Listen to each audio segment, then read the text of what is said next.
Good morning, Sarah, bringing you lessons from A Course in Miracles. This morning we are going to go to lesson number 7. Yesterday was lesson number 6, and that was, I am upset because I see something that is not there. I love that one.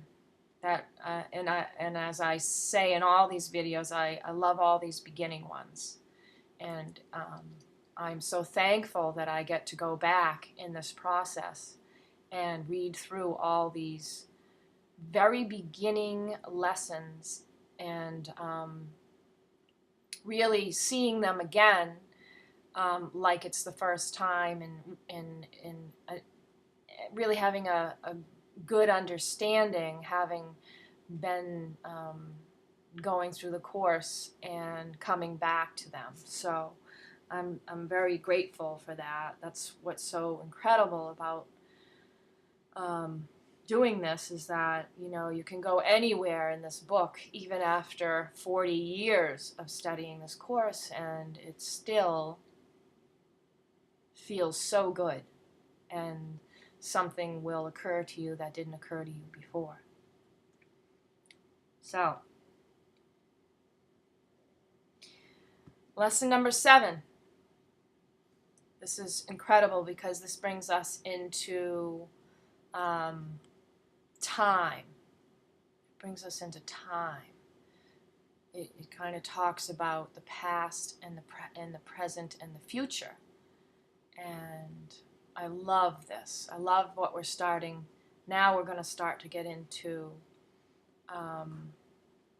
how we are really not present in our lives.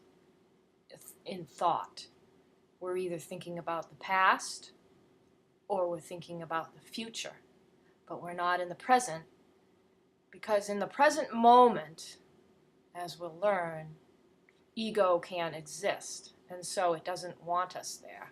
It wants us worried about the future, and or it wants us preoccupied with the past, so that we can't be present. So let's get into the text. Lesson number 7, page 11. I see only the past. This idea is particularly difficult to believe at first, yet it is the rationale for all of the preceding ones. It is the reason why nothing that you see means anything. It is the reason why you've given everything you see all the meaning it has for you. It is the reason why you do not understand anything you see. It is the reason why your thoughts do not mean anything and why they are like the things you see. It is the reason why you are never upset for the reason you think. It is the reason why you are upset because you see something that is not there. Excuse me. Old ideas about time are very difficult to change, because everything you believe is rooted in time and depends on your not learning these new ideas about it. Yet this is precisely why you need new ideas about time. This first time idea is not really so strange as it may sound at first. Look at a cup, for example. Do you see a cup, or are you merely reviewing your past experiences of picking up a cup, being thirsty, drinking from a cup, feeling the rim of a cup against your lips, having breakfast, and so on? Are not your aesthetic reactions to the cup, too, based on past experiences? How else would you know whether or not this kind of cup will break if you drop it? What do you know about this cup except what you learned about it in the past? You would have no idea what this cup is except for your past learning. Do you then really see it? as it sits in front of you now, not covered by the past programming of what you learned about the cup. Look about you. This is equally true of whatever you look at. Excuse me. Excuse me. Andy! Stop. Stop it. Acknowledge this by applying the idea for today indiscriminately to whatever catches your eye. For example, I see only the past in this pencil.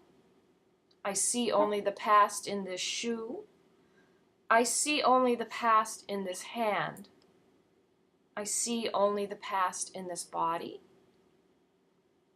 I see only the past in this face, including your own face. If you go to the mirror and you look in the mirror, you can say, I see only the past in this face.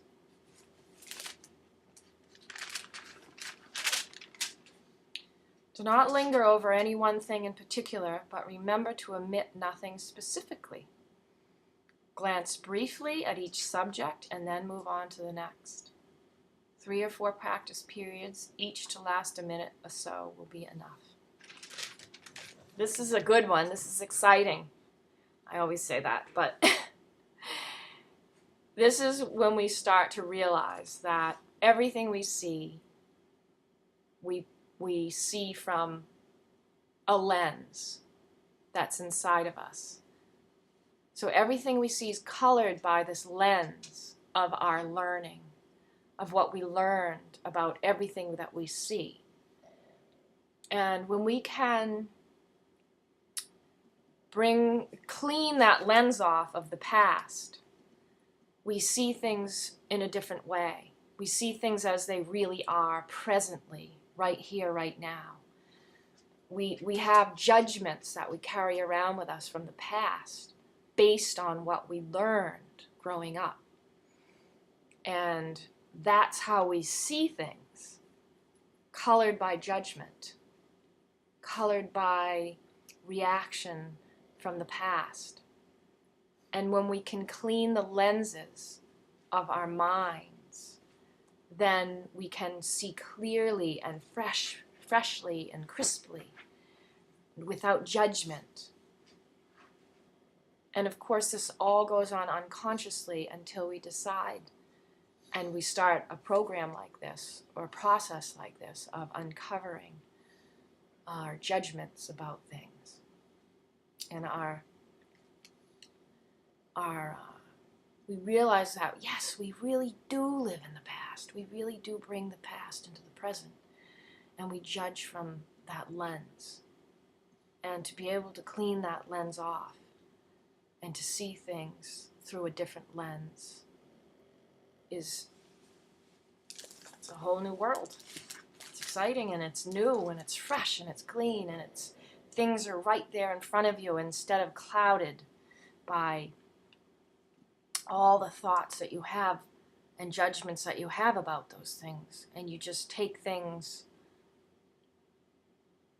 for what they've always been to you. So a little bit of willingness, I say this every time, but that's all we need. And that's all the Holy Spirit asks from this course, is that we have that little tiny seed of willingness to see differently. I used to say to myself, I want to see things differently. Please help me see things differently. I want to see this differently. This situation or this person or anything in my life. I pray today to see something different, to see a different way. Please open my vision to a different way. And it does open. But this is a process and it's a daily practice. It doesn't just happen like a switch. Like when I came to this, I thought, oh, tomorrow maybe the switch will go off and everything will be okay. But I've learned that every day this is a process. And every day it takes practice, like anything else. Practice, practice, practice. So it's up to us, and it's up to how much we're determined to see differently. So take care. Make this a good day with your thoughts. Make this a good day. Project outward what you want to see, and you will see that.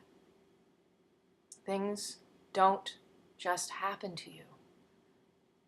We create our own reality by what we think. So we have to be careful about what we're thinking and what we're putting out into the world. So take that lesson and practice that a couple times today. Write on a card, like I used to write on a card. I still do, actually. Every day I write the lesson on a card and I bring it with me.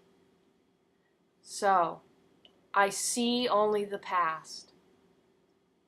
Just when you're at lunch today or looking around today, just say that to yourself.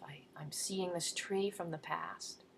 I'm seeing this car from the past, from my ideas about it.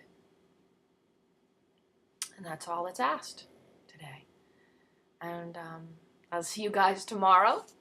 We will do lesson number 8.